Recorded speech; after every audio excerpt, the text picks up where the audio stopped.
हमारा समाज का हमने एक्शन मिलना चाहिए, हमें भी अपना हक मिलना चाहिए, सभी ने अपना हक मिल जाए, हमारा भी हक होना चाहिए।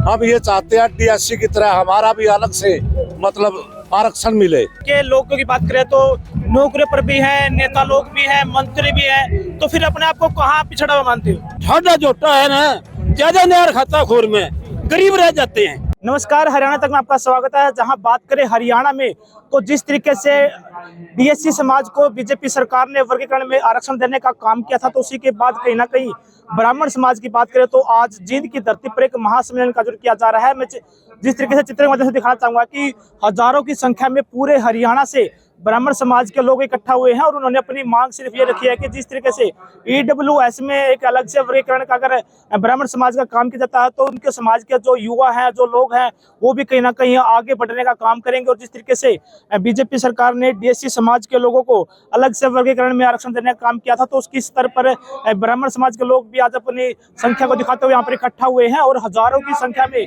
हरियाणा के कोने कोने से लोग यहाँ पर पहुंचे हैं। उनसे बात करते हैं कि वो किस लिए इकट्ठा हुए, उनकी क्या मांग है। जी बाबू जी, आपसे शुरुआत करते हैं, किस लिए इकट्ठा हुए, क्या मांग आपकी? हमें हमारा समाज का हमने एक्शन मिलना चाहिए, हमें भी अपना हक मिलना चाहिए, सभी ने अपना हक मिल जाए, हमारा भी हक होना चाहिए, है ब्राह्मण समाज का भी होना चाहिए। ठीक है, तो बीजेपी सरकार ने पिछली बार भी ब्राह्मणों ने अपनी आवाज उठाने का काम किया था, तो उसमें क्या बात बनी थी? हाँ जी, मैंने तो लोकसभा में भी बीजेपी के दिए थे, मैं अब बीजेपी का मेंबर हूँ। जो सम्मेलन कर रहा है ये अपना रिश्तेदार है। जी नमस्ते जी।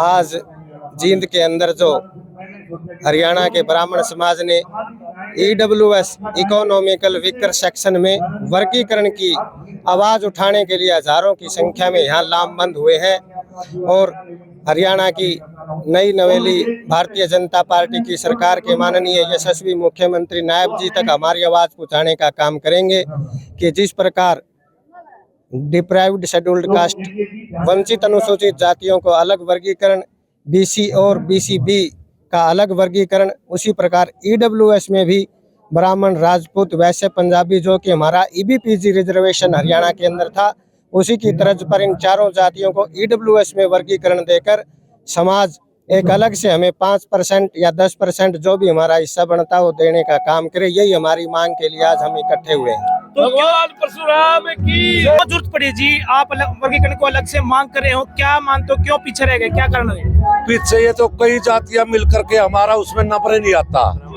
इसलिए भिन्न भिन्न के प्रकार की जातियां उसके अंदर होगी ना, इसलिए मतलब हम अलग से ये वर्गीकरण चाहते हैं। DSC की तरह हमारा भी समाज को अलग से आरक्षण दिया जाए। पहले जो दिया था उसमें दो शरारती तत्वों ने स्टे ले ली थी, उसके बाद स्टे तोड़ी गई, उसमें कई जातियां और मिला दी।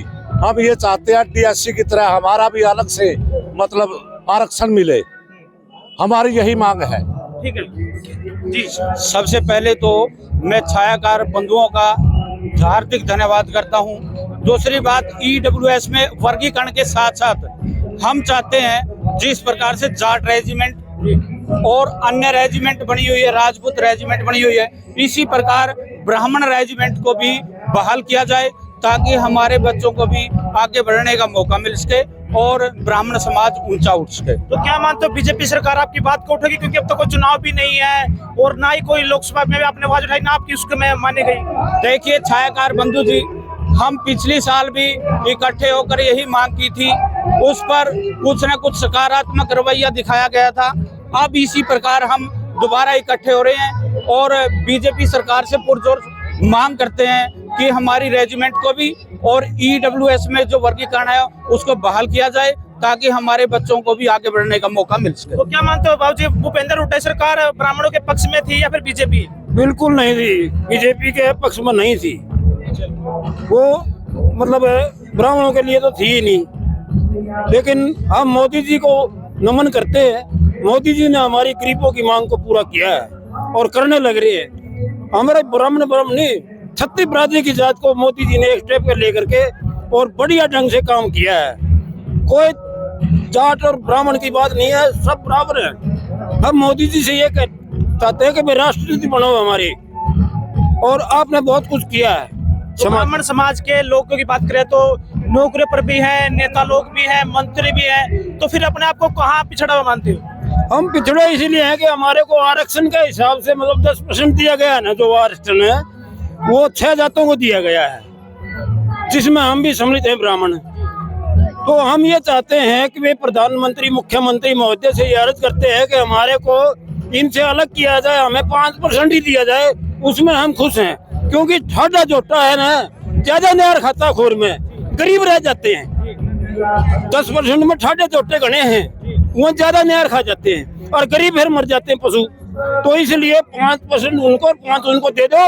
हम मोदी जी का स्वागत करते हैं, प्रधानमंत्री मुख्यमंत्री का भी स्वागत करते हैं। तो जिस तरीके से बीएससी समाज को आरक्षण दिया, तो उसके बाद से चर्चा थी कि कांग्रेस ने कहा कि समाज को बांट रहे हैं, तो क्या फिर ऐसे ही समाज को बांटने का काम आरक्षण में कर रहे हैं? नहीं, समाज को नहीं बांटते, समाज को इकट्ठा करते हैं। मोदी जी ने अपने पहले प्रधानमंत्री थे ना, जो भारत के राष्ट्रपति अमेरिका गए थे, उन्होंने एक बात कही थी, एक दिन ऐसा आएगा जो कि हमारे इंडिया का सितारा जो है ना सारा वर्ल्ड में चमकेगा। वो मोदी जी ने चमकाया है, वर्ल्ड में चमकाया है। मैं आशीर्वाद करता हूँ मोदी जी का, और मैं मोदी से के मिलना भी चाहता हूँ। मैं धर्मवीर पंडित जी इकरा से हूँ, 68 साल की मेरी उम्र है। मेरे को कभी 1 सेकंड मोदी जी को मिला दो। भाई साहब, अगर आपसे बात करें तो जिस तरीके से यहाँ पर कैबिनेट मंत्री कसर बेदी भी जी आएंगे, तो क्या मांग करते हो कि जिस तरीके से बीएससी समाज का वो मंत्री बन के आए हैं, उन्होंने अपनी मांग को रखा, कि आपकी बात को रखेंगे? भाई देख, अपने समाज की बातें सभी रखता है, और हम इस समाज के होने के नाते हम अपनी बात रखेंगे, जरूर रखेंगे। तो क्यों जरूरत पड़ी ब्राह्मण समाज को, क्यों आरक्षण की मांग उठा रहे हो? इसमें सभी जातियां आगे बढ़ी हैं, लेकिन एक ब्राह्मण समाज ही पीछे रहा है। हमारे ब्राह्मण समाज ने आवाज उठाने की अब कोशिश करी है, अब भी एकजुट हो गया आवाज उठाएंगे, हमारे ब्राह्मण समाज का कुछ उद्धार हो जाएगा। तो आज पूरे हरियाणा के लोग इकट्ठा हुए हैं, फिर जिला स्तर के पूरे हरियाणा के लोग इकट्ठा हुए हैं यहाँ पर। तो कौन से बड़े मंत्री आपके आ रहे हैं इसमें? इसमें कृष्ण मिड्डा जी आए हैं और विनोद शर्मा जी आ रहे हैं, अभी और भी आ रहे हैं कुछ। ठीक है, धन्यवाद जी। तो ये थे हमारे साथ ब्राह्मण सम्मेलन में आए हुए ब्राह्मण समाज के लोगों ने कहा कि जिस तरीके से बीएससी समाज को अलग से वर्गीकरण देने का काम बीजेपी सरकार ने किया है, ऐसा ही काम ब्राह्मण समाज के ईडब्ल्यूएक्स आरक्षण में वर्गीकरण का अलग करने का काम करे, जिससे कहीं ना कहीं ब्राह्मण समाज के जो युवा हैं, जो लोग हैं, वो आगे बढ़ सके और उनके युवाओं को नौकरी मिल सके। लेकिन देखने वाली बात है, क्या बीजेपी सरकार ब्राह्मण समाज की आवाज को उठाती है या फिर ऐसे ही दबा दिया जाता है? जिनसे हरियाणा तक के लिए सुनील कुमार की रिपोर्ट।